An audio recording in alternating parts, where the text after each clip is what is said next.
गौरी देवी राजकीय महिला महाविद्यालय अलवर में बीएससी भाग द्वितीय प्राणी शास्त्र की कक्षा का स्वागत है। मैं डॉक्टर वीएन पांडे आपको द्वितीय प्रश्न पत्र फिजियोलॉजी और बायोकेमिस्ट्री पढ़ा रहा हूँ। इसमें आज हम उत्सर्जन क्रिया की कार्यकी की चर्चा करेंगे। विद्यार्थियों, जो भी हम भोजन अपने शरीर में लेते हैं ये या तो हमारे शरीर में ऊर्जा उत्पन्न करने के लिए काम में आते हैं अथवा यही हमारे शरीर में विभिन्न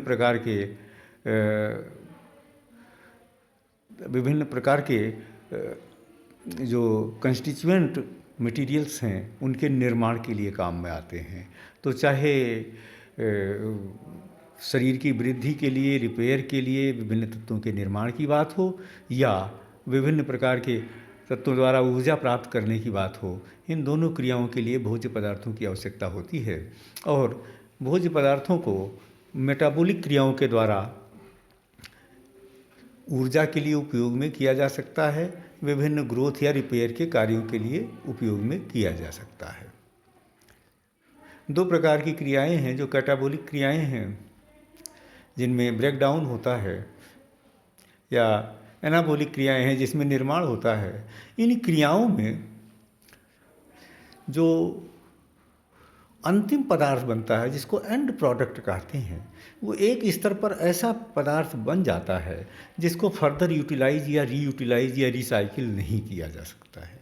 तो ऐसे मेटाबॉलिक पदार्थ जिनको फर्दर या आगे उपयोग में ना लिया जा सके और जो शरीर के लिए हानिकारक हों, जिनको शरीर से निकाला जाना जरूरी हो, ऐसे पदार्थों को एक्सक्रीटरी प्रोडक्ट्स या मेटाबॉलिक वेस्ट कहते हैं। और इनको निकालने की, शरीर से बाहर निकालने की प्रक्रिया को उत्सर्जन या एक्सक्रीशन कहते हैं। पहले हम देखेंगे कि कौन कौन से भोज्य पदार्थ होते हैं और उनका क्या क्या एंड प्रोडक्ट या क्या क्या मेटाबॉलिक वेस्ट होता है। यहाँ पर इस डायग्राम में आप देखेंगे कि तीनों प्रकार के पदार्थ दिखाए गए हैं। एक एक करके देखते हैं। जो प्रोटीन लिया जाता है वो प्रोटीन अमीनो अम्लों में बदल जाता है, आप देखेंगे, और अमीनो अम्लों का डीएमिनेशन होता है, उसमें से अमीनो ग्रुप निकाल दिया जाता है। जब इनसे ऊर्जा प्राप्त करनी होती है अमीनो अम्लों से, या इनको किसी प्रकार के कीटो एसिड की ज़रूरत होती है, तो इनका अमीनो ग्रुप निकाल दिया जाता है डीएमिनेशन की क्रिया के द्वारा। तो परिणाम होता है कि कीटो एसिड और अमोनिया बनता है, जैसा कि यहाँ आप देख रहे हैं। ये कीटो एसिड ऑक्जेलोएसिटिक एसिड में बदल जाते हैं और क्रेब्स साइकिल में प्रवेश कर जाते हैं। तो इस तरह से प्रोटीन के जो अंतिम वेस्ट प्रोडक्ट बना वो अमोनिया या NH3 बना, जो इस चित्र में स्पष्ट है। इसी तरह से जब कार्बोहाइड्रेट भोजन के रूप में लिया जाता है, उसका पाचन होता है, ग्लूकोज बनता है। ग्लूकोज ग्लाइकोलाइसिस की क्रिया के द्वारा ब्रेक डाउन किया जाता है, पायरुविक एसिड बनते हैं। पायरुविक एसिड क्रेब्स साइकिल में पहुंचते हैं और क्रेब्स साइकिल की अंतिम क्रिया के बाद कार्बन डाइऑक्साइड और जल बनता है। इनमें से कार्बन डाइऑक्साइड तो श्वसन क्रिया के द्वारा बाहर निकाल दिया जाता है, जल का कुछ भाग श्वसन की क्रिया के रेस्पायरेशन से बाहर निकलता है और कुछ रीयूटिलाइज किया जाता है। जब वसा भोजन के रूप में लिया जाता है तो वसा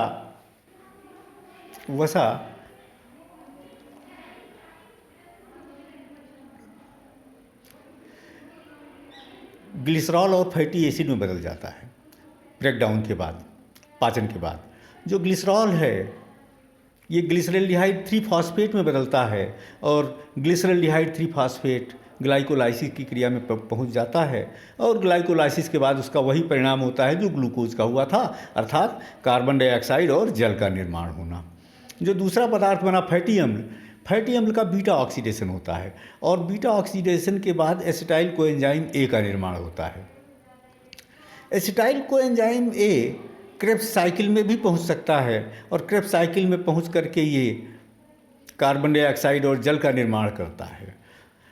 दूसरा ये हो सकता है कि एसिटाइल कोएंजाइम में कीटोन बॉडीज के रूप में परिवर्तित हो जाए और कीटो एसिड्स में बदला जाए। कीटो एसिड को फिर से ऑक्जेलो एसिटिक एसिड के रूप में बदला जाए या और ऑक्जेलो एसिटिक एसिड को क्रेब्स साइकिल में पहुंचा दिया जाए और फिर कार्बन डाइऑक्साइड और जल बने। यह भी हो सकता है कि कीटोन बॉडीज को सीधे ही निकाल दिया जाए यूरिन में, ये भी संभव है। हम अंतिम प्रोडक्ट देखेंगे कि प्रोटीन, कार्बोहाइड्रेट, वसा, इन तीनों पदार्थों के जारण से कार्बन डाइऑक्साइड बनता है, जल बनता है और अमोनिया बनता है। ये तीन तत्व बनते हैं। इनमें से जैसा मैंने बताया, जल तो रीयूटिलाइज करने वाला पदार्थ है, जल तो पुनः उपयोग में लिया जा सकता है। जल का पुनः उपयोग किया जा सकता है। कार्बन डाइऑक्साइड रीयूटिलाइज भी हो जाता है और श्वसन क्रिया में सांस के साथ बाहर भी निकाल दिया जाता है। लेकिन जो अमोनिया है ये अत्यंत टॉक्सिक है, विषैला है, शरीर के लिए हानिकारक है और इसको शरीर से बाहर निकाला जाना बहुत आवश्यक होता है। अमोनिया को शरीर से बाहर निकालने के लिए विभिन्न जंतुओं में 3 प्रकार की व्यवस्थाएं होती हैं। एक, ये अमोनिया के रूप में ही सीधे निकाल दिया जाए, विशेषकर जलीय जंतुओं में, या समुद्री जंतुओं में, समुद्री एम्फीबिया हो गए, जो बोनीफिशेज हो गई, या अन्य छोटे प्रकार के जीव हो गए जो जल में ही रहते हैं, जिनके वो सीधे ही अमोनिया को डिफ्यूजन के द्वारा जल में छोड़ देते हैं। ऐसे जंतुओं को अमोनोटेलिक प्रकार के जंतु कहा जाता है। दूसरा हो सकता है कि यूरिक अम्ल के रूप में निकाला जाए अमोनिया को। ऐसे जीव जहाँ जल की अधिकता नहीं होती है, जहाँ जल की कमी है, जिनके लिए वो यूरिक एसिड में बदल देते हैं अमोनिया को और यूरिक एसिड को शरीर से बाहर निकालते हैं। इसमें जल की मात्रा कम होती है, जैसे रेप्टीलिया और बर्ड हो गए, पक्षी और रेप्टीलिया। ऐसे जीवों को यूरिकोटेलिक जंतु कहते हैं। और तीसरी व्यवस्था यूरियोटेलिक प्रकार के जंतुओं की है। ऐसे जंतुओं में अमोनिया को यूरिया में बदला जाता है। वास्तव में अमोनिया बहुत अधिक टॉक्सिक है, जबकि यूरिया अपेक्षाकृत कम टॉक्सिक है। अमोनिया को तुरंत निकाला जाना आवश्यक है। यूरिया को कुछ देर के लिए शरीर में रोका जा सकता है बिना किसी नुकसान के, बिना किसी हानि के। तो इसलिए अमोनिया को यूरिया में बदल दिया जाता है और यूरिया यूरिन से होते हुए शरीर से बाहर निकाला जाता है। ऐसे जीव यूरियोटेलिक हो गए। स्तनधारी प्रकार के जंतु जो होते हैं, मैमेलिया के जंतु, और जो फ्रेश वाटर में पाए जाने वाले एम्फीबिया के जंतु हैं, वो यूरियोटेलिक होते हैं। यूरिया का निर्माण लीवर में होता है। हिपेटोसाइट प्रकार की कोशिकाएं होती हैं। हिपेटोसाइट प्रकार की कोशिकाओं में यूरिया बनता है। 2 अणु अमोनिया के लिए जाते हैं और उनके साथ 1 अणु कार्बन डाइऑक्साइड का मिल करके, और उनमें से जल का 1 अणु निकाल दिया जाता है और परिणाम स्वरूप यूरिया का निर्माण होता है। इस क्रिया को क्रेब्स यूरिया साइकिल कहते हैं या ऑर्निथीन साइकिल कहते हैं। ये एक चक्रीय प्रक्रिया है। इस चक्रीय प्रक्रिया में बार बार यूरिया का निर्माण होता रहता है और इसी को क्रेब्स यूरिया साइकिल या ऑर्निथीन साइकिल कहते हैं। यहाँ इस डायग्राम में क्रेब्स यूरिया साइकिल दिखाया गया है। आप इसको देखेंगे, सबसे ऊपर फॉर्मूला लिखा हुआ है अमोनिया, कार्बन डाइऑक्साइड, जल और 2 ATP।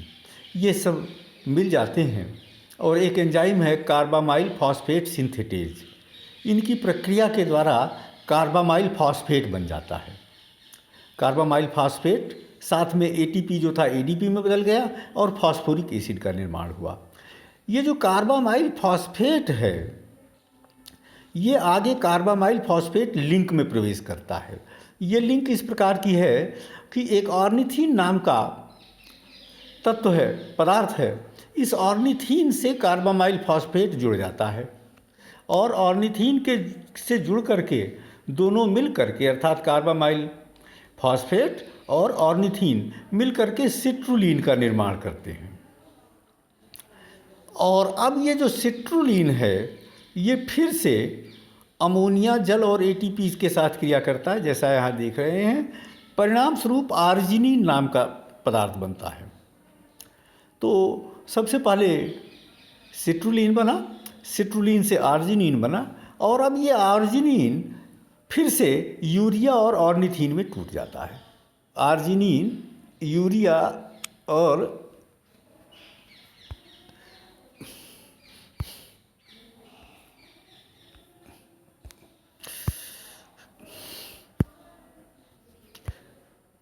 यूरिया और ऑर्निथीन में टूट गया। यहाँ देखें यूरिया काणु बाहर निकल गया, एक जल यहाँ पर और प्रयोग में आया है। तो आर्जिनिन के टूटने से ऑर्निथीन और यूरिया का निर्माण हुआ। यूरिया जो है रक्त में पहुँच गया और रक्त से होता हुआ किडनी में जा कर के फिल्टर कर दिया गया, और ऑर्निथीन पुनः इस चक्र को शुरू करने के लिए फिर से कार्बामाइल फॉस्फेट के साथ जुड़ करके आगे फिर सिट्रुलिन का निर्माण करता है। इस प्रकार से ये चक्र चलता रहता है।